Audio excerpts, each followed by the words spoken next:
Well, hello there, everybody.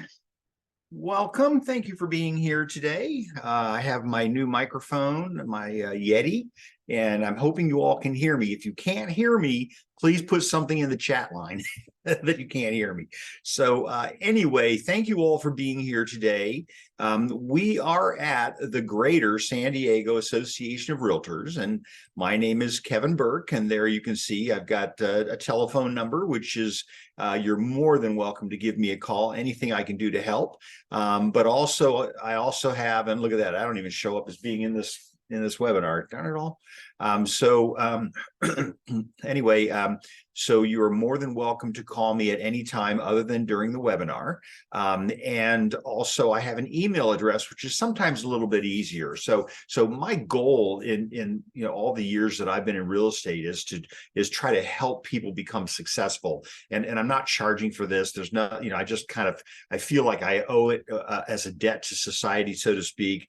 I started in real estate well over 40 years ago, actually 1979.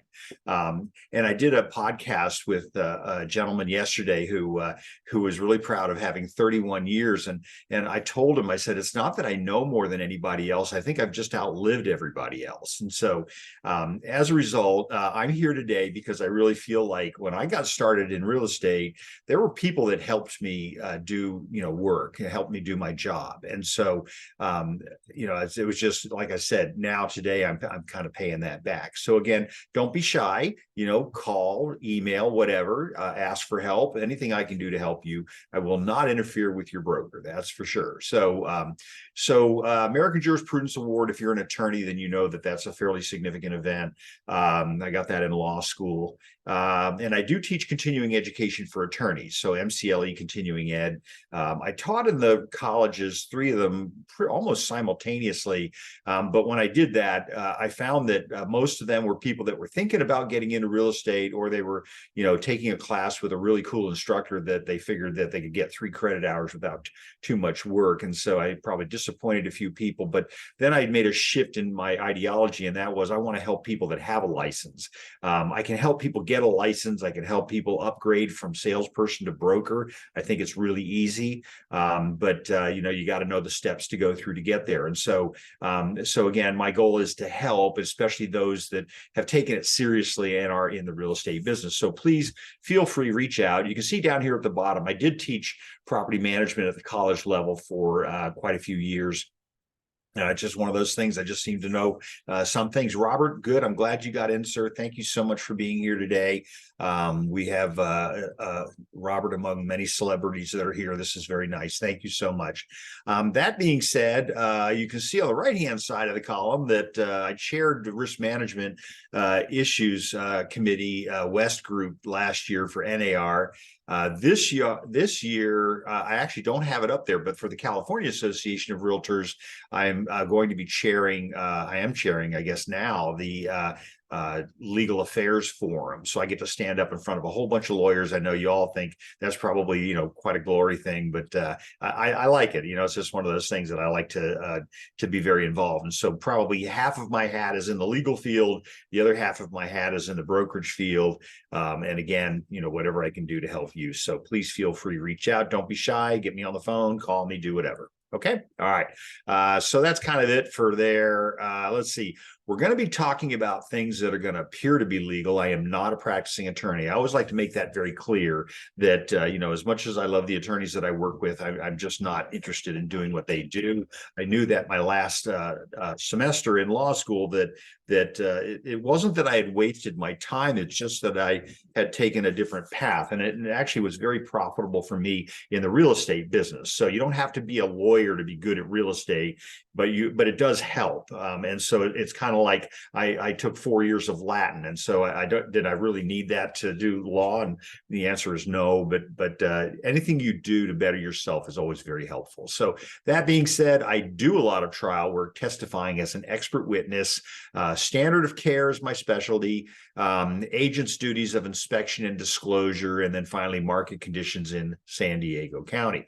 So, and I do want to pause pause for a second because I want to thank Karen Van Ness, who is the current vice chair of education for the San Diego Association of Realtors, and Judy Preston, who is the current chair. And these two gals, we are in really good hands. I have to tell you, I have had some of the most remarkable conversations with them, and very, very encouraging. And again, education wants SDIR wants to continue to be known as the Education Association, much like I was the education president in 2019. So market conditions in San Diego. So our conversation today is not intended to be a substitute for the advice of your broker, nor for that of your attorney. Please consult with them as appropriate. Okay, so our talk today is intended to be interactive.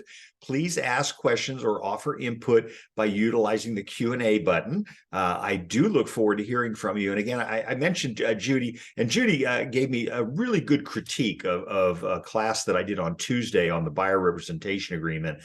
And it was so helpful. There are some things that she told me. She says, you need to slow down. She says, and sometimes she didn't use the word TLAs, but TLA is a 3-letter acronym, right? So sometimes I throw those numbers or those names around, and I just assume that you know what they are. Now, when this gets loaded, this video is being recorded, just so you know. But when I load it up onto the YouTube website, you're completely anonymous. They don't see you. Nobody can see the list. Questions that you ask, they can't see that either.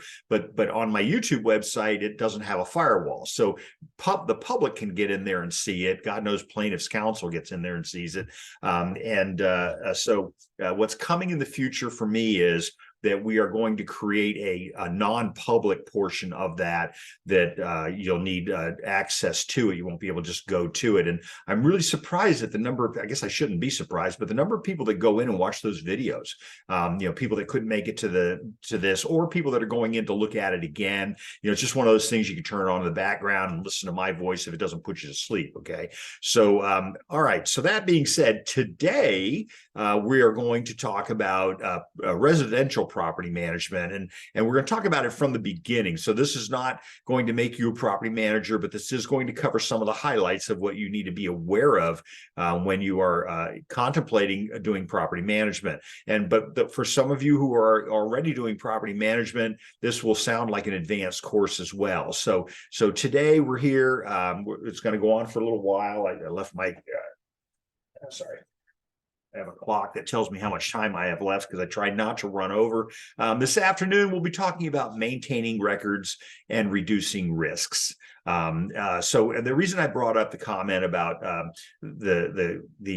slowing things down is that if I sound like I'm going slower than I normally do, it's not the machine, it's me. I'm trying to slow things down, but I want to give you an opportunity to ask questions. Okay, so what happens is I just get excited, and God knows I'm passionate about what I do, and I have so much to tell you about, and it's 2 hours is not enough time, but I try to get I try to get you out a little bit early, but at the same time, it's a lot of material. Okay. So, and again, as always, I will share all of my material with you. Send me an email. I will send you, what my research has looked like, things like that. Okay. So on Tuesday, when we're back, we will be doing all about disclosures. Obviously, that is certainly my specialty.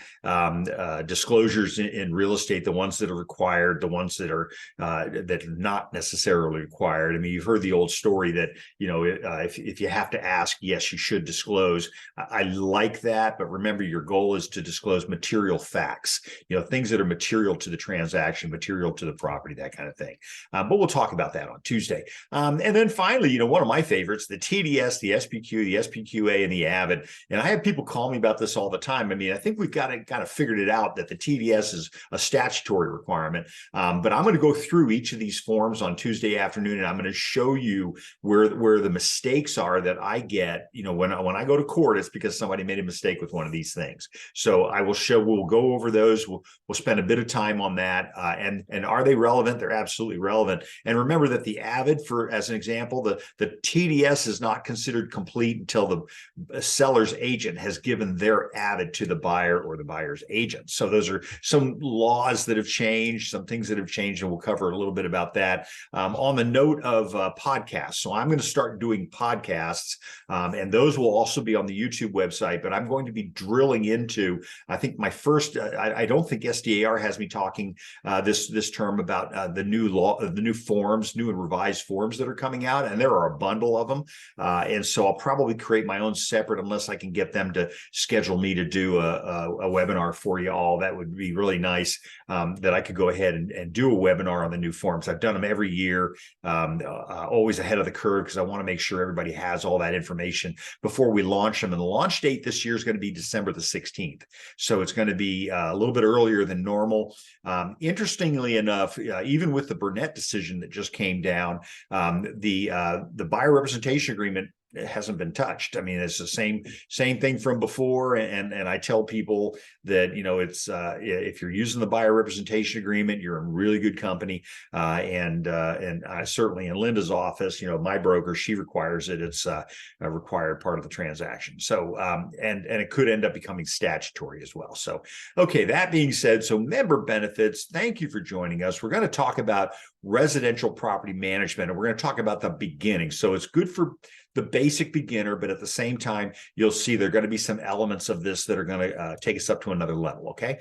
So before I go further, I do want to pull up a couple of things. So first of all, this is Article 8. And again, I will send this to you if you want it. Let me know. This is out of the San Diego Municipal Code. Okay. And so this is the June 2023 residential tenant protections. So San Diego decided that, California got into the rent control issue. And so now San Diego is going to do the same thing. And so they have passed this ordinance essentially for them. So it's the way that you do business in San Diego now is going to be determined by this. And so this is the actual ordinance, but the culmination of it is going to be this document right here, which is the City of San Diego's Tenant Protection Guide. So not to be confused with California's Tenant Protection Act. This is the Tenant Protection Guide. And so the new rule in San Diego County says that you must provide, if you are doing property management or if you're putting together leases, leasing being different, we're going to talk about the difference between the two in a second, you must provide this form to the tenant. Okay. And so I'm just thinking in my head, I've got a bunch of people that I need to talk to in Linda's office that are doing leases, and we need to make sure that this is being provided. But this became the rule effective July 23rd. Actually, it was May the 16th of this year, but they have a date on there of July. And so there you go. San Diego Housing Commission, City of San Diego, got lots of really good stuff in there. You're going to be expected to know what it is if you're doing property management very clearly. Anyway, so there we go. The Tenant Protection Guide. Okay. All right. So we covered that. Let me go back to my PowerPoint, because God knows we have lots to talk about. Some key concepts to keep in mind. And so first of all, we're talking about residential. And so residential property management versus commercial property management or commercial leasing. Again, I do trial work on all of this, but I think for the most part, most of us here today are going to be doing residential. And so that's going to be, I just want to be clear, that's the topic matter for today. But again, if you have a question, Q&A field, please type it in. I'm happy to answer your questions. We're trying not to get too far off topic if that's possible. So as a general rule, doing real estate related activities on behalf of another, it doesn't matter what, in California requires a valid California real estate license. And so people ask me this all the time. I teach all over the country. And so I have people that say, well, I'm in Virginia and I want to buy a house in California. Do I have to have a real estate license? And the answer is no. You can buy, sell on your own account. The question is whether or not you can, family members, all right, probably, but But obviously, if you're the seller's agent, you got to have a license for that. If you're representing somebody, the buyer's agent, in most jurisdictions, you have to have a license for that as well. And I use Virginia as an example. I'm a DPOR certified instructor there.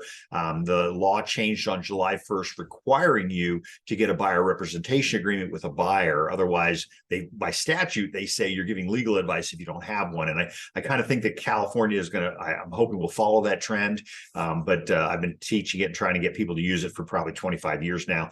So at some point it's going to happen. So again, when you're doing activities on behalf of another, then it requires a valid California real estate license. That's kind of a general thing. I have been blessed by having court appointed listings, things like that, things that I had to do, but it was all because of the fact I had my real estate license, that I was able to do those things. And so if a court appoints you and you don't have a real estate license, you can do it, but you have a lot of resources that are not available to you as a licensee. So, but again, it requires a valid California license.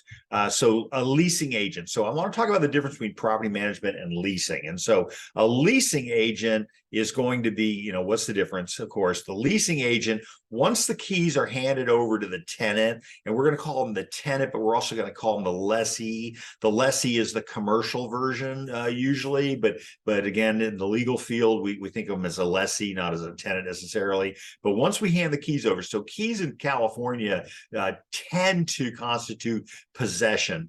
So we're not going to go deep into the forms today, but if you take a look at your forms, if you look at your RLMM, which is your residential lease month-to-month agreement, you will see right in there at a certain point, when I hand you the keys, we don't have an agency relationship anymore. That is one way to do it. There's other ways, like at the walkthrough, things like that. I personally have always used the keys as a conduit of possession of the property. And so you want to make sure that if you are the leasing agent, when you hand over the keys, your file needs to be pretty complete, okay? So again, we're talking about leasing, not property management, but your file needs to be pretty complete, because the chances of you getting something signed by somebody after you hand them the keys is pretty remote, okay? All right, so once you hand over the keys, in California, keys tend to constitute possession, and now you've given them the right to get into the property, even if you don't have your paperwork done. So you gotta wanna make sure your paperwork's done by that point. So I always say it's over at that point. Okay, so you do not answer calls about repairs. You do not do repairs. You do not accept rent checks, right? And you don't provide forms. And so I want to back up on this just a little bit. So you don't take calls about repairs. The water heater broke. I'm sorry, I don't know what to tell you. You'll have to talk to the property manager or the rental property owner, okay?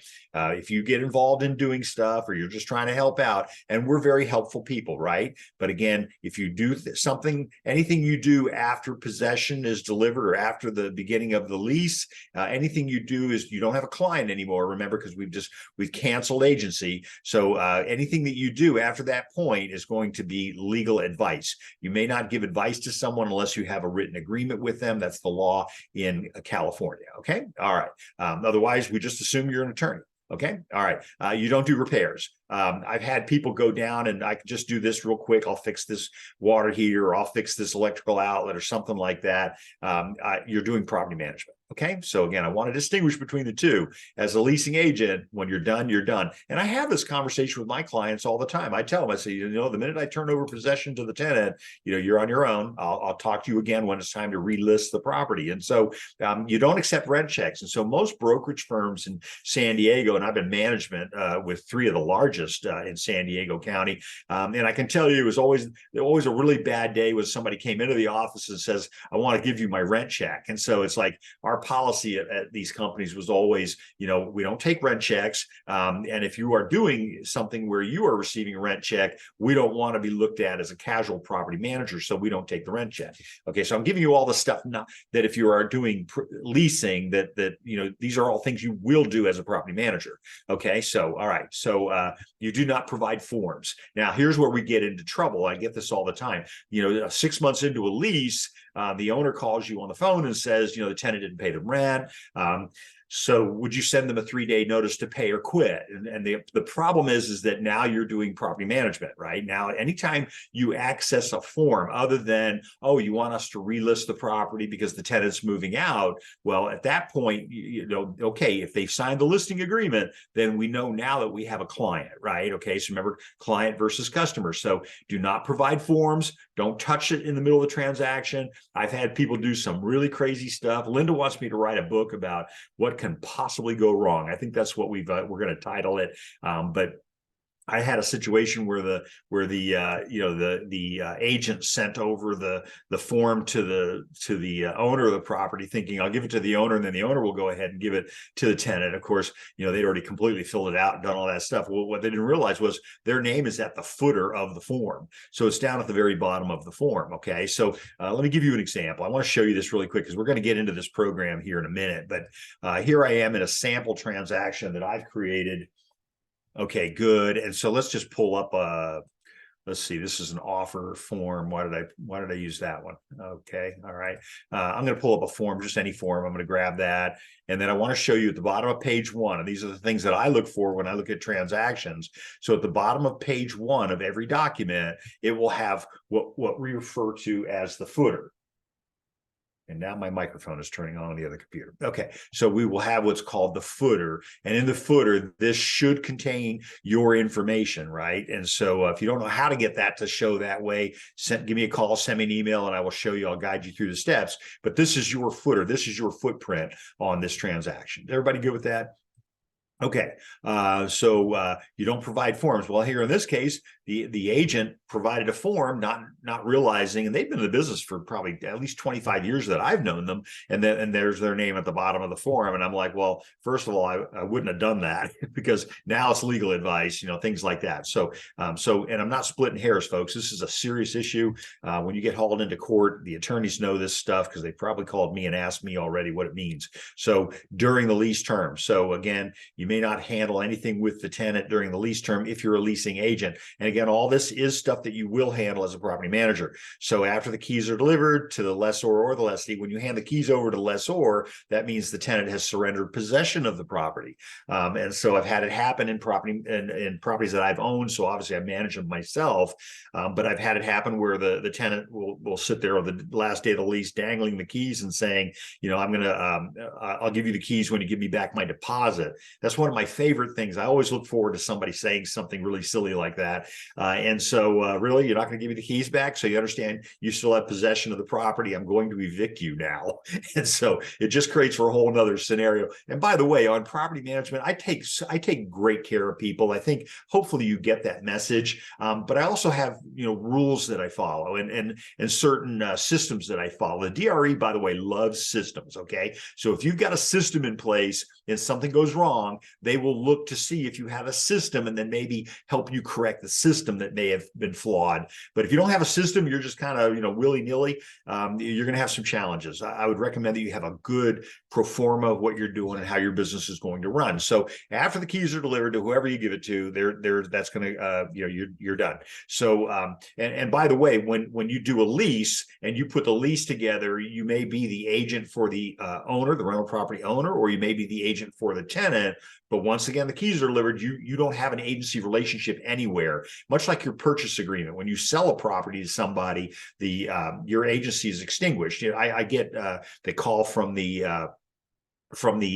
agent, the buyer's agent, saying, you know, the seller's agent soliciting my client. Well, we would all agree that's not a good thing to do, right? I mean, it's certainly going to be some legal issues, interference with contract, and a few others.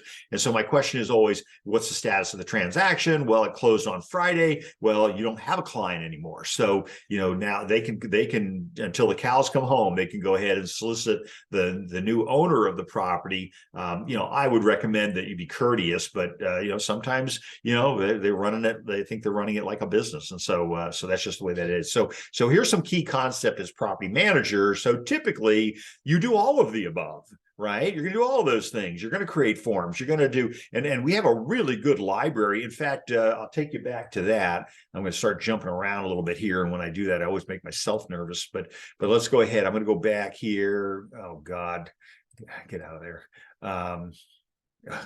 which I hate it when they want feedback when it's not necessarily positive. Okay, so going back in here, I'm going to go back to my I'll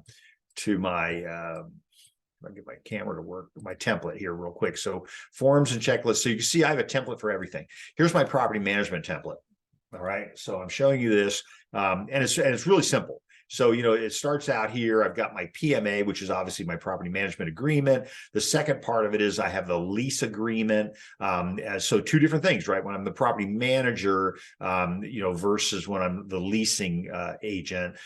Notices to the tenant. And again, if I click on it, you see all the different notices that are in there, different things that we tell the tenant. And then I have the disclosures and advisories. So I created all this. And again, I'll send this to you. Send me an email. I'm more than happy to share what I've done. Here's the good news for everybody. I'm going to update all these in December. So when the forms come out on December the 16th, and for me, it's like, as a kid, having the Good Humor Man drive by. Most of you don't know what that is, but he was the guy with all the ice cream. He would drive by, the bells would be ringing, and I was just so excited. Well, for me today, when the new forms are coming out, it's an exciting event for me. I'm very excited about it. So when they come out, I'm going to redo the templates. So your templates will be good for about 2 weeks, right? And then I'll redesign them and then send me an email, and I will go ahead and I will send you my updates. I'm okay with that too. Okay. I'll even send you instructions. I've updated the instructions on how to incorporate them into your program. Okay. So again, I want you to do well. How many times have you heard, Robert especially, right? How many times have you heard me say,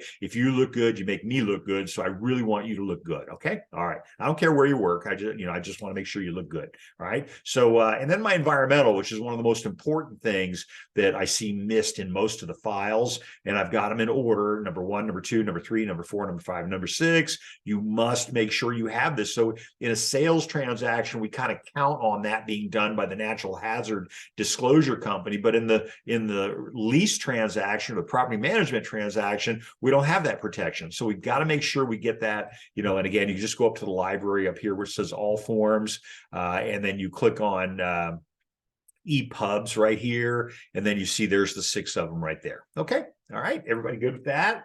That being said, let's head back to our PowerPoint. We're going to go back into that program in a minute. I want to show you some really neat risk management things, even though this afternoon we'll talk about maintaining records and stuff, but this afternoon is pretty clinical. I mean, it's some real deep dive into the DRE commissioner's regulations and things like that. So again, most of all of our discussion today now moving forward comes from the California Department of Real Estate. And frankly, it's on their website. Okay. So in fact, do I have that? Well, we'll get to that. So California Department of Real Estate distinguishes between a leasing agent and a property manager. And then they also have this thing they call a casual property manager. Whenever I hear that, I go, oh boy, here we go. So this means that somebody who's claiming to be a leasing agent, remember, I'm done after the keys are delivered. Okay. Somebody who's claiming to be a leasing agent continues to touch the property after the transaction is over, and you don't want to be a casual property manager.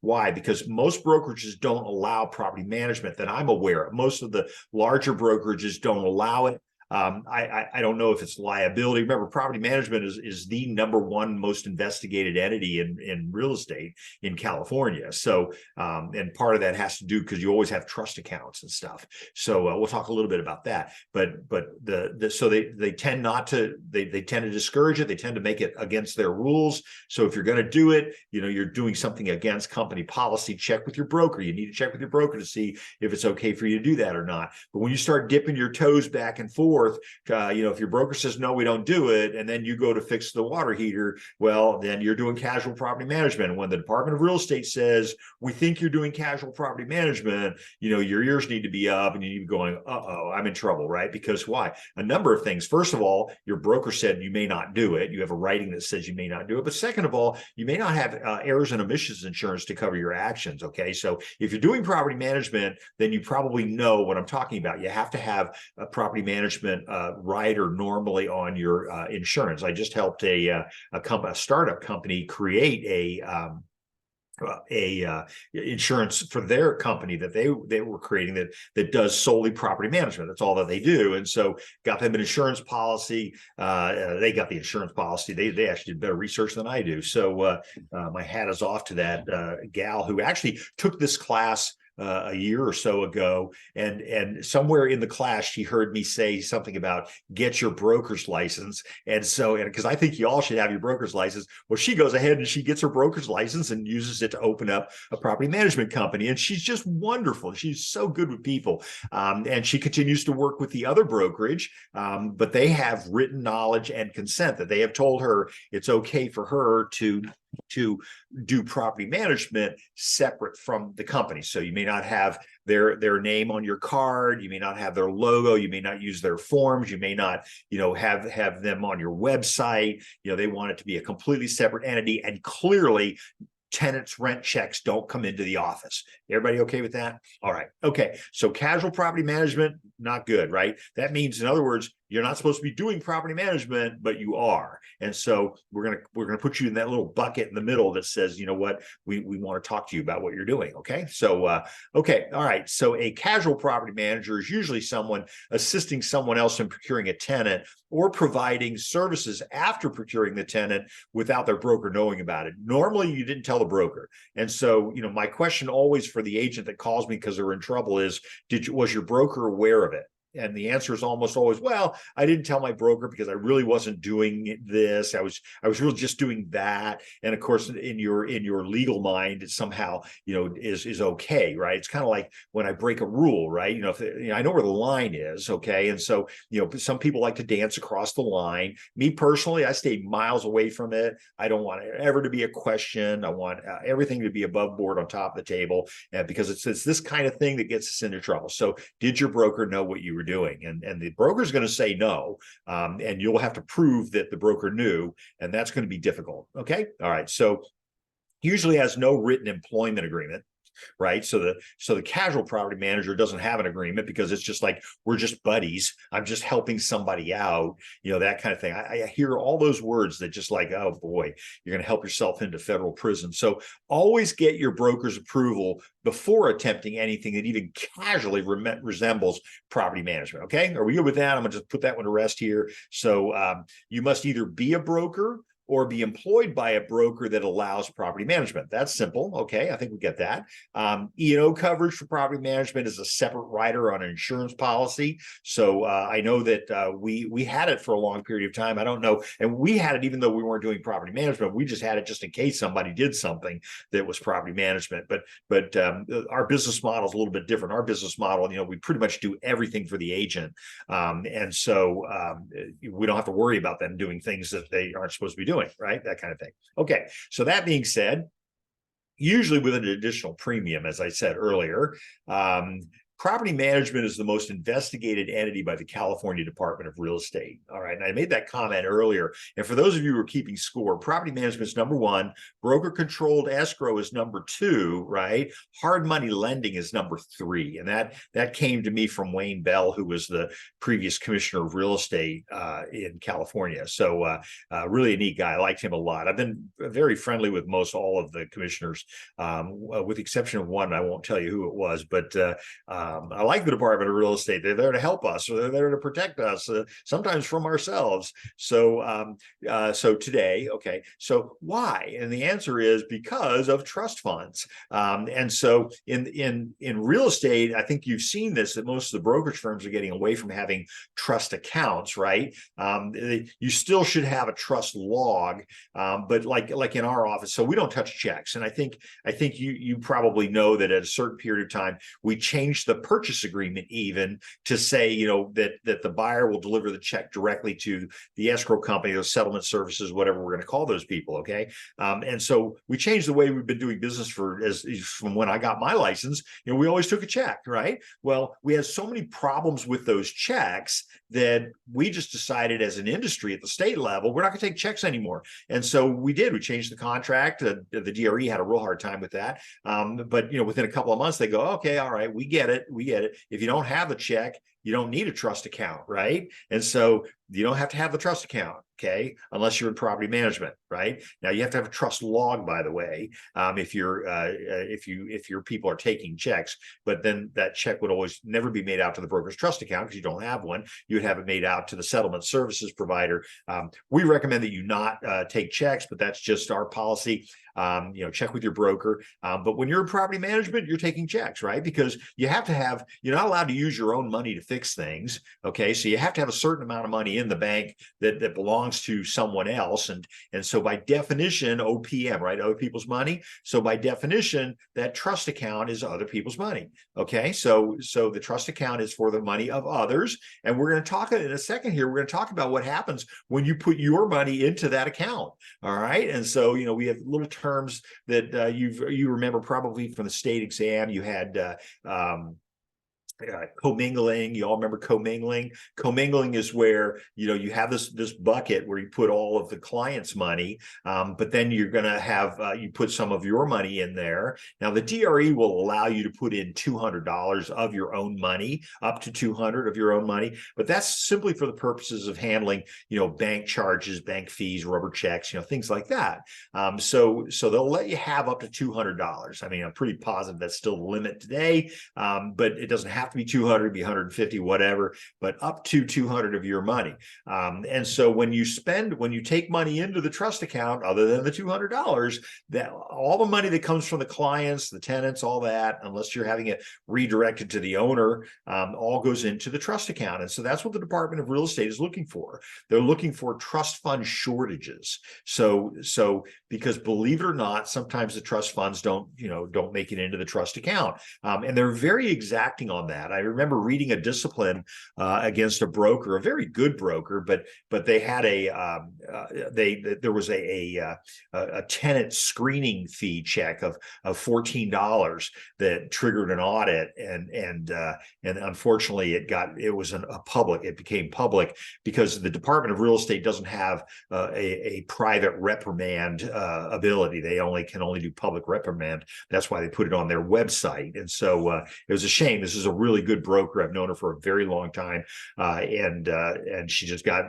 caught the check, the tenant's rental credit application check didn't make it into the trust account.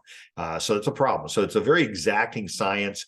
On the other hand, so that's commingling, is when you put your money in that account with other people's money. Conversion is the opposite of commingling. Conversion is where you spend other people's money. And so here's the principle behind, and I agree with the Department of Real Estate. If you are spending money out of that account, and it's how do let's say you've got $300 of your own money. Now we don't know what money is yours and what money belongs to the owner of the property, right? The trust that you're holding in trust. Okay, and so we don't know which one's yours and which one's theirs. Now we have commingling. Now we say you're using somebody else's money to buy your things. I had a really good case of this. I'll never forget. I was in a meeting with the commissioner, with a bunch of other people, and the commissioner was saying, and this goes back to, this was Jeff Dottie, who was even before Wayne Bell, and he says, so we had pretty sure it was Jeff, but anyway, he says we had a broker send in their license renewal check, and the check bounced. Now, folks, if you're going to bounce a check, the Department of Real Estate would probably be at the very bottom of the ladder of who I would bounce a check to. Anyway, they get the check back and they're looking at the check and it says it's on the broker's trust account. So right away, and then the commissioner says, we didn't need to know anything else. We just sent 4 guys down there in suits, and they walk into there. And of course, their policy is, give me your books, let's see what you got going on. And so they pulled up the trust account book, which is the first thing they do. They come into your office, they ask for your trust log, first thing they do. Okay. And so whether you're property management or whether you're brokerage, okay, the audit will always include looking at a trust log or a trust account. Okay. So they look at the trust, the bank ledger for the trust account, and they see that this guy's paying for a guy or gal is paying for their electrician, their plumber, their gardener, their own personal stuff out of that trust account. And so it's over at that point, right? But they asked them, they said, well, what do you do? What happens if you get low on money? Because obviously he wasn't keeping a really good ledger. You need to have a zero balance at the end of the month, right? That's what it has to look like. Whatever money comes in, you need to be be able to account for everything. So he says, well, I just put more of my own money in there. And so that was it. They took this license from him. So they're really picky about that. And part of the reason is because of the money that's missing. And so we have over $6 million missing out of trust funds, trust accounts in California. And so we just don't know, whose money's whose money if you're using your own money. Question, do you have a trust account for each client? I've been told you don't need it. But I would have a separate set of books do it. Most of the property management companies that I coach have a separate company that handles the books and the bookkeeping and all that kind of stuff. They just put all the money into the trust account. And then again, make sure that these people that are handling this for you are licensed, bonded, insured, and do real estate specific accounting. So good question, Robert. Thank you. So me personally is kind of a funny question that you asked that question. So I am not really good with books, right? You asked me a question about the contract and I'll have that down, right? But I'm not really good. I have not looked at my check register since I got out of law school back in the mid 90s. Okay. So my tax attorney, because, I got a lot of businesses going in a lot of states. And so my tax attorney had me create a different checking account for each property. So it's kind of akin to your question here. So I had literally at WF, the bank, I had 16 checking accounts. And so that's because he was trying to keep me organized. So check would come in from a tenant. I would look at, okay, that address, I would put it in that account. And then of course the mortgage would come out of that account as well. So that's probably the safest thing that you could do. That's what I would recommend, but I don't think it's required. You can have a trust account that you can put other people's money in, but you got to have a really good set of books. And I don't think it's that hard to do. Okay. So like for example, Linda, our broker, Linda eclipses me when it comes to, Excel and all those things.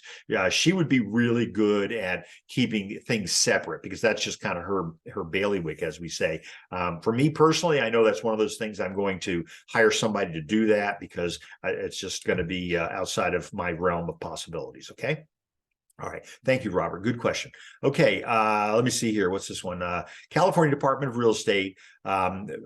Perhaps having a good system in place would help. And I talk about systems all the time. And so, and there's all kinds of software out there. And if you want recommendations, send me an email. I'll be happy to give you stuff. But there's a lot of software out there that do a lot of these things for you. And so again, I learn every day something new and I'm open to that. And there's some really good programs that are out there. I'm learning a lot about AI right now, artificial intelligence, so leave yourself open to learning new things, but also understand that you can't do all things. So I have a property management company who says, I'm not going to do any of this. This is all this, I'm going to pay somebody to do it. And so can that get expensive? Well, yeah, but at some point you're recovering that because you're doing more business because you're doing what you're good at, which is people rather than, you're maybe not good at books necessarily. Okay. So this is just the stuff that's missing. Okay. So again, if you have, as I said earlier today, if you have a good system in place, the Department of Real Estate will come in and say, okay, let's see your system. And then you show the system. And then if something happened that the system just didn't catch it, then they'll look at the system.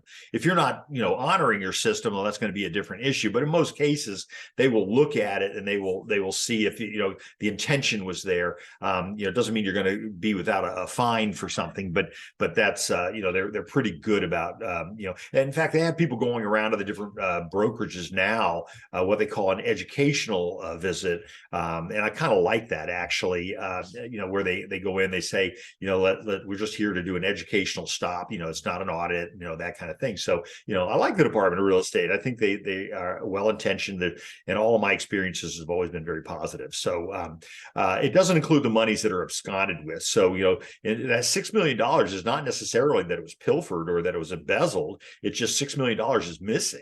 And so, there's just all kinds of possibilities as to how that happens. So the position on property management, this is the DRE's position. You must have knowledge of agency. Okay. Now I'm going to tell you these things, and then I want you to think about the fact, if you're not doing property management, but you're contemplating property management, then what don't you know about this? I mean, agency, very important. I think you understand the concept of agency. If not, the AD form is a good representation of what's 2079 says, Civil Code 2079. Contracts, you have to have a pretty good idea of what is binding between the parties, right? So gone are the days where we do a handshake and now the deal's put together, because that's just not how it's going to work. And there's some reasons, like statute of fraud says that an interest in land, in order to be enforceable, must be in writing, and the law in California says anything that you do must be in writing. Now, can a landlord and we don't call them landlord, a rental property owner and a tenant put a deal together among themselves? Sure, they can. The problem is that the courts don't know how to enforce it because you don't have something in writing. So, the handshake, I go back to the day of the handshake. I go back to the day of the one-page purchase agreement. But today, we just want to make sure everything's in writing, make sure that we can essentially defend the fact of what we did. So contracts are very, very important. Fair housing, extremely important, right? I mean, it's fair. And remember, again, and we'll talk about this in a minute, but a fair housing offense is against the law. It's a break in the law. And so you won't have insurance for that. Rentals and leases, obviously the semantics of how all that works, satisfies a considerable portion of property management requirements. And don't you already have this knowledge? I think you do, right? I think you've already got that knowledge. So, but can you improve on it? The answer is absolutely you can improve on it. Remember, every day you should be improving on yourself. Eugenia, hi. Does a property owner broker manage his or her property need to keep the security deposit rent in a trust fund account? If you are managing your own property, then I would tell you probably not. So you're the owner. You own the property. No, you don't have to have it in a trust account. I don't believe. I'm pretty positive you don't. But should you? I probably would, right? But you can. I don't know that I'd put it in a personal account. So in my example, the 16 properties that I had, those were all in individual accounts at the bank, all in the same bank, by the way. But they weren't trust accounts per se. And so we actually called Wayne Bell out on this, and I really liked Wayne. He was one of my favorites. He was an attorney and 20 years in enforcement at the DRE, and then he became the commissioner. And we told him, we said, you can't open up a trust account. And he says, why not? And we said, well, because you're not a trust. And so he did. He went down to a bank and tried to open up a trust account for the purposes that we're talking about right here. And so they came back and they said, you're not a trust. Where's your trust documentation? There isn't any. So their instructions to him, and he agreed, my memory was that he agreed that you just have to have a separate account. And so, again, don't put your money in there, up to $200 at the most, that kind of thing. But clearly, if you're handling your own property, I don't think you have those same requirements. Now, if you're handling your own property and you have a real estate license, then you want to make sure that all of your documentation is in place. So in other words, all your agreements are in writing, because they're going to look at you as the owner as one thing, but then they're going to look at you with the real estate license as another. And so the law in California requires that the real estate agent have everything in writing. Okay. All right. Eugenia, thank you. Good question. Appreciate the question. I really do. Okay. Don't you have this knowledge already as a real estate agent? That's my point. Additional knowledge is required. There is some additional stuff that you got to know. So you got to have, know about business administration. Obviously, you're going to run a business, right? I think we all do today, don't you? You're running your own business. I mean, maybe you're working for a broker, but you're running your own business. Marketing is important. Purchasing things that are necessary. Like, for example, if you're doing property management, you might have to buy, parts or stuff to repair damage or things like that. Extensions of credit. I've always said that landlords are arrangers of credit. They literally give credit because most times, in most cases, your lease, for example, will be a 1-year lease. But the law says that that's due, right? So like if it's $1,000 a month, now it's $12,000 a year, tenant owes you $12,000. Okay. But we take the rents in monthly installments, but that's as an accommodation to the tenant. So it makes it easier for the tenant rather than just cut me a check for $12,000. Okay. So that's one of the reasons we get paid on gross rents, that kind of thing. And so, the yearly rent. So accounting. So anyway, you're an arranger of credit because you're giving a $12,000 credit that they can make payments on every month, kind of thing. So accounting, obviously, very, very important. Advertising, very important. Insurance. Critically important. Have a really good question from a property manager today, who actually a couple of days ago, where the tenant was required to have renter's insurance on the property, naming the owner as additional insured. It's right in your lease agreement, your RLMM, the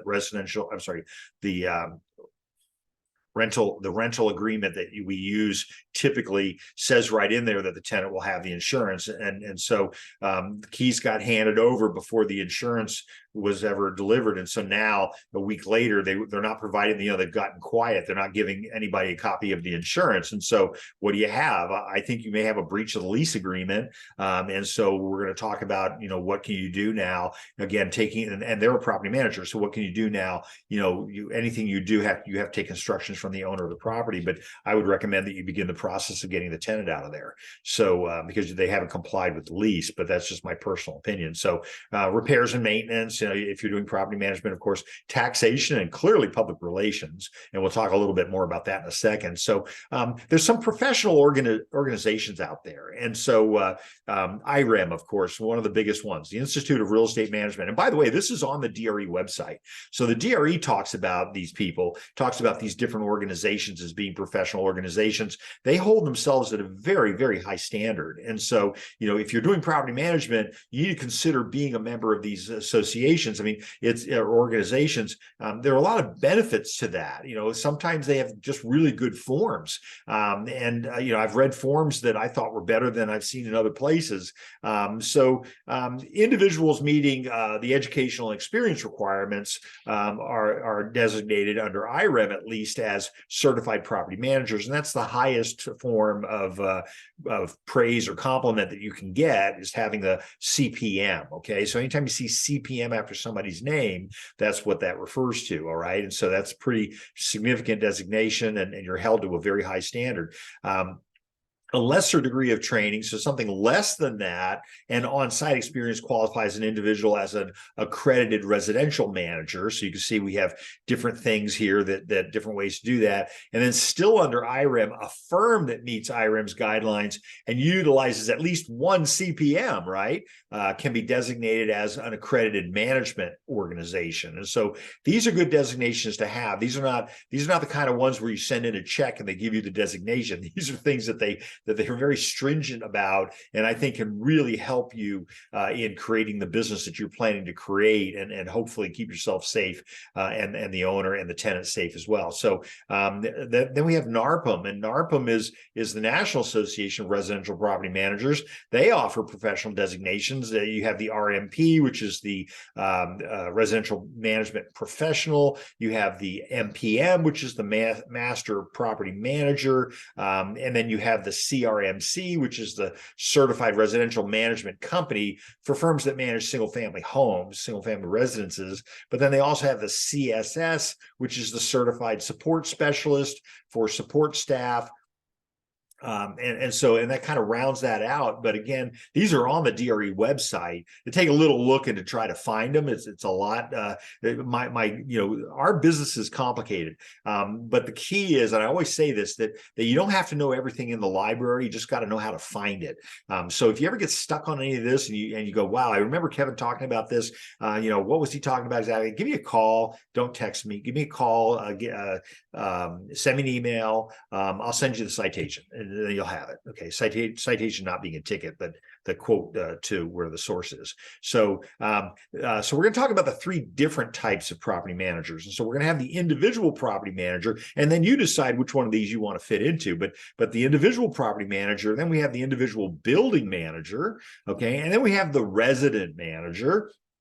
So the individual property manager is the broker who manages properties for one or more property owners. And so to answer your question previously, again, should you have separate checking accounts for each? I probably would. I mean, I just know how I am, and I know what my tax attorney told me to do. But again, you should talk to a professional, somebody that can advise you on that.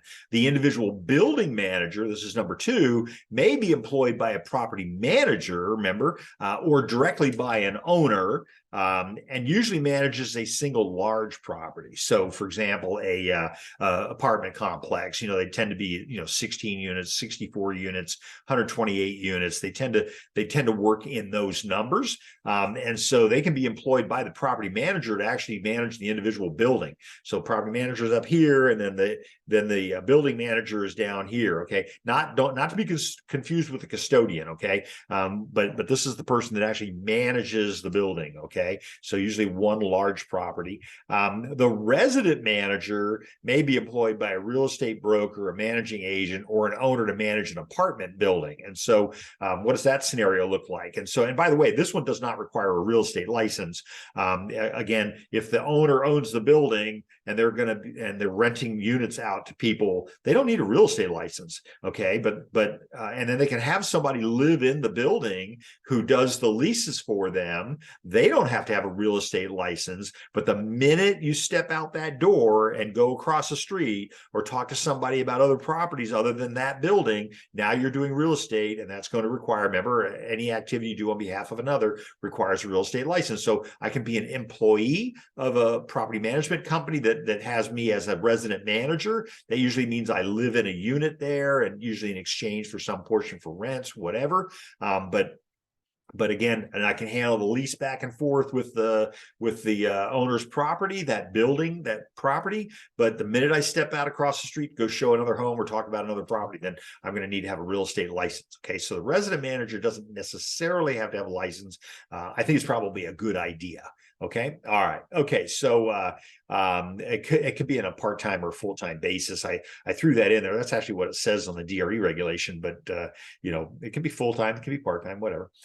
Property manager has a dual responsibility. And so to the owner or client who is interested in the highest return from the property, obviously, and this is where we get the conflict, but also to the tenants who are interested in the best value for their money. And they don't have to be conflicting, right? So of course the owner wants to get as much as he can possibly get. So me personally, when I have my properties, what I normally do is I normally don't raise rents. I mean, I like to keep the rents about $50 under market, that kind of thing. I find that my tenants tend to be more cooperative. They tend to, not be picky about things. I mean, everybody's different, right?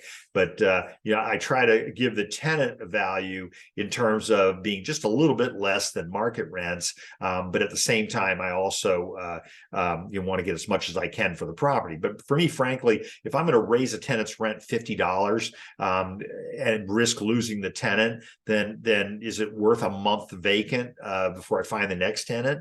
I'm not sure that risk is really worth it. I sit here, today's the 30th of November. And so if you're online, it doesn't mean anything to you, but 30th of November. So the rent checks need to start coming in. Well, I monitor those checks as they come in, but the tenant doesn't have to get the checks to us until the first of the month, right? Because the rent's due on the first, at least in our world. But I'm always watching, right? So I tell the tenant, if you send the check in early, it's not going to get deposited until the first of the month. So it just sits up on the dashboard or whatever, on the veranda or whatever you want to call it. But we're not going to cash the check until the first of the month. That's our policy. So, a lot of tenants are concerned that, I don't get paid until the first of the month, whatever, those kinds of things. And so I'm going to set that up. I'm going to be that public relations guy that says, just get it to me before the first. And so a particular tenant right now, I see that their check is coming in today, which will be a day early. That's okay. In the very beginning, of course, it was always almost 2 weeks early. the check would come in early. And again, it's already earmarked for December 1 rent. Okay, so now I will caution you this, that do not, if you're going to accept advanced rents, if the tenant sends you a check for, like, let's say they send you a check for December, January, and February, so one big check, remember that if something happens during the lease period and you end up having to, the tenant has to leave or for other reasons not have to pay their rent, you may end up having to refund that money to the tenant. So be careful about that. But the other issue is, what about the issue where the tenant sends you 3 checks? They send you a check for December, a second check for January, and a third check for February. Well, here's how the law treats that. The first check is subject to NSF law, insufficient funds law. So you have treble damages. It can have some serious penalties associated with it. But the January, February checks are considered by law promissory notes. So they're not subject to the NSF law. So just be aware of that. If you've got people sending you checks in advance, that kind of thing, and the tenant knows we're not going to cash till the 1st of January and then 1st of February. But again, the law treats the check differently because of the manner in which it was delivered.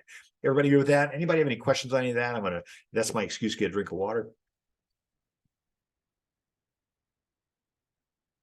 I had the nicest compliment the other day. A broker called me and said, one of my agents was watching you. Let me see if she's on here today. One of my agents was watching you. She says she loves your stuff. And she came into the office and she said, Kevin just did a 2-hour webinar on the buyer representation agreement. I swear he didn't take a breath the whole time. So this goes back to my comment earlier today, and that is, I'm going to slow down, calm down. I mean, we have a lot to cover, but yeah, I'm trying to be sensitive to the fact that I do get excited, I do get going. I mean, this is such great subject matter as far as I'm concerned. So, okay, all right. So let's see, tenants who are interested in the best value for their money. So I don't see those two as a conflict. Although, you'll have owners that'll say, I want, $12,000 a day for the property, and the tenant says it's not worth $5,000. And so then, then we are going to have a problem. But once they sign the lease agreement, they're kind of stuck with it. So including reasonable safety measures and compliance with fair housing laws, things like that. So specific duties of the property manager. So here's some specific duties that a property manager must perform, and this is in the eyes of the Department of Real Estate. Establish the rent schedule that will bring the highest yield, consistent with good economics, obviously. So you want to have some formula for that. And the reason I say that, again, have a system, is because you want to apply it evenly across the board, so fairly to everyone. You don't have one standard for one person, another standard for another person. You are going to have a problem with fair housing, right? Because you treat these people differently than you treat these other people. I would recommend that you have a system for that, as to what that rent schedule is going to be. And so if you recall from your property management agreement, the owner authorizes you to collect a certain amount of rent every month. A lot of times we let the owner establish that, but at the same time, we also want to be sensitive to the fact that we're the one that's going to take the heat when they call up and because the place hasn't been rented. Okay. All right. Okay. So that being said, merchandise the space and collect the rent. So as a property manager, your job is to maybe outfit the property, make sure that it's got sinks and toilets and things like that, and also collect the rent. All right. Okay. Create and supervise maintenance schedules and repairs. So you're going to get to know a lot of people. A lot of times, and again, subject to your property management agreement, but the property management agreement that's out that we're using today I think it's awesome. It finally states in there in the agreement that I'm going to collect separately for these things. And oh, by the way, the people that I hire to do these things, I might have an affiliated relationship with these people. And by agreeing here today, you're agreeing that that's okay. I may make a couple of nickels off of that, right? So, it's $75 an hour for a plumber. The plumber's really only charging me $60. I can make keep the other 15 as long as I have permission from the owner to do so. I want to be clear that I've done that. Right. I want it to be clear to the owner that I've done that. But again, my job is to supervise. And also from your property management agreement says I also have the authority. You're giving me the authority to supervise the people that you hire, the owner hire. excuse me, to maintain the property. Okay, everybody okay with that? So obviously you're going to have to be able to get repair people in there. The owner, again, in property management, the owner doesn't want to be bothered with it. Just go ahead and handle it. Send me my proceeds. Okay, all right. Number four, if applicable, ensure independent contractor license status and insurance coverage. And so again, remember in California, and I'm pretty sure the law still says $500. Anything that you bid over 500, you have to have a contractor's license. There was a sting operation up in Oceanside a couple of years back, and they issued 64 citations. They just ran an ad and said, we have this project that we want to have done, and 64 people showed up that obviously independent of each other showed up to bid the project, and it was all over $500, and that's against the law. So you want to make sure, because if things go wrong, they're going to go wrong on your watch, and so you want to make sure that these people that are doing the work have employer-employee status with others, not necessarily with you, although you could have your own on staff if you're a large enough company, right? But and also very clearly make sure that they maintain insurance coverage. You want to make sure that it indemnifies you, it indemnifies the property owner, and so those are little things that get missed. And you want to make sure that you have that coverage so you don't have to pay for it. Okay. All right. Set up a payroll system for all your employees. I've got a property management company right now that says we're looking to hire somebody. And so, okay, are you going to pay them as an independent contractor, or are you going to pay them as an employee? And so, each one of those has its own twists and turns. And so, it's like the real estate office that hires the assistant and pays them a piece of the action, so percentage of the transaction, they have to have a real estate license. The law says that. And yet I see a lot of teams and whatever hiring people, then giving them, $500. Are you reporting that $500? I mean, have you, made it very clear that they're responsible for paying the taxes on that? So you need to make sure you have, again, remember your system, you have to have something agreed ahead of time on how those things are going to be handled. So for this brokerage that is going to start hiring people, there's a very big difference between running a property management company where you're managing the property of others and then hiring people to help you with that. So I've got a really good friend, Rick Snyder. I just think the world of him. He is so gifted. And I used to have him come talk to all my property management classes. And he was president of SDR many years ago, and then president of CAR. I mean, he's really a neat guy. He still is a neat guy. Well, he's got I remember him saying it the last time I talked with him was he's got 450 doors. So that means he's got 450 units that he is managing, and he is physically managing it. And I guarantee you, he's got quite the staff, right? He's got people that handle all that stuff. Rick doesn't sit down and hey, Roman, Rick doesn't sit down and count beans and stuff. I mean, he hires people to do those things. You can't do all things, right? I know for me, there's certain things I have to farm out to others. I'm hiring a company right now that's going to handle all of our AI stuff, and so going to handle all of our just the stuff that we're doing right now in preparation for the podcast. So we're going to start doing podcasts, as I said earlier, and we want everybody to be able to get in there, but we want it to be, I'm sorry, I want it to be perfect, right? I mean, that's just my nature. And so I'm hiring people to make sure that it's that way. I'm hiring people to make sure it's compliant. Okay. All right. Number 6, develop a tenant-resident relations policy. And so, and by the way, that may be the tenant and the owner, again, the owner should have rules that are separate and in addition to the rules of the community, okay, whether it's an HOA area or not. But then also, what about the rules between the tenants? So, that don't make loud noises after 10 o'clock at night. You see them all the time. Nobody uses the jacuzzi after 10, that kind of thing. So a rule that is set to establish for all of the tenants so that we can all live happily together. And so sometimes we have to have those, and we have to set, limits and guidelines and things like that. So develop the tenant-resident relations policy. So supervise employees and develop employee policies, okay, including an injury prevention plan. And so you all know, you have a certain amount of time, you got to get them off of work. Costco's got these really, I hate to plug people, but Costco's got this whole great big fair housing and compliance thing that you need to have. If you've got a physical office, you need to have this thing on the wall, and most people put it in the kitchen or the lounge area. that talks about the different rights that the employees have, things like that. So I think it's $19. So, but I just thought when I found that on Costco, I went, yeah, leave it to Costco to do that, right?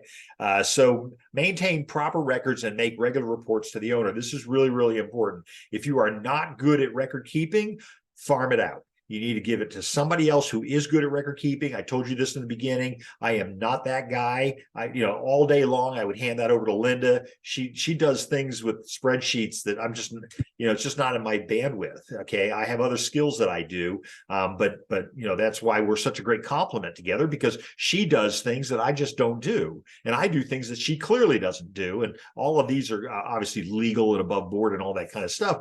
But she's my checks and balances. I mean, and a lot of the things that I do. So, and if I didn't have Linda, I'd have to hire somebody, probably for less money. But she's costing me, but I hope she's not listening. But anyway, she would be stomping on my roof. So anyway, maintain proper records. You have to have good record keeping ability and regular reports. And so even in your property management agreement, it'll differentiate between whether or not you're going to do quarterly reports or annual reports. I think I would do both, but would I have only annual reports? I wouldn't do that, right? Because that's just going to leave the lazy, the last minute, try to piece it all together. You need to maintain records. I recommend monthly reports, but again, because if you get audited, they're looking for the month. Okay, they're not looking for a quarter or a year, or semi-annually or anything like that. So.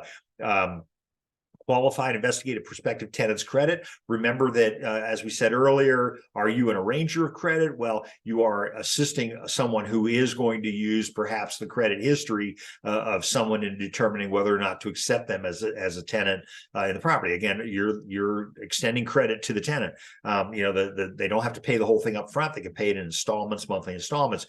Folks, be really careful about this, because the tenant, the laws that protect tenants are quite stringent. You need to know what those are. Again, as I showed you in the very beginning, for those of you who came in late, I showed you the San Diego Tenant Protection Guide that just came out, became an ordinance in July of this year, that you must give to the tenant, and explains all these things to the tenant. So, but when you are investigating somebody's credit, remember that you are doing essentially a background investigation. And so we have a form called the BIRN, which is the background investigation required notice. We have to tell the tenant that here's the sources that we're using to investigate them.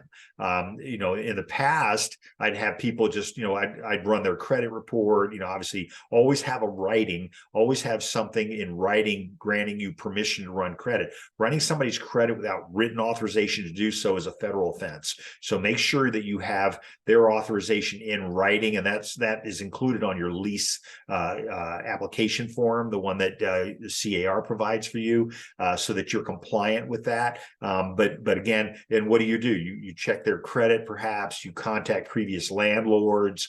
I always tell people, the most suspect landlord is the current landlord, right?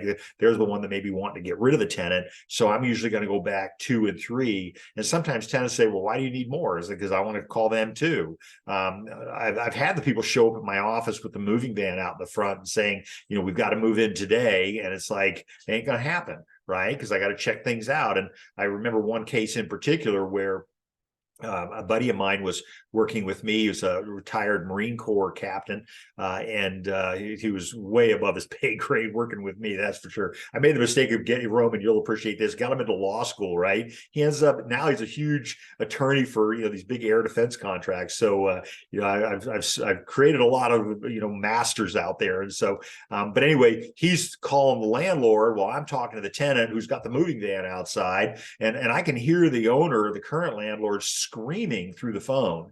And so I looked at him and I said, Monty, what's that all about? He says, this is not going well. And so needless to say, we didn't rent to them because, they were already a problem. Be careful the questions that you ask. So you cannot ask them, were they a good tenant? But you may be able to ask them, would you rent to them again?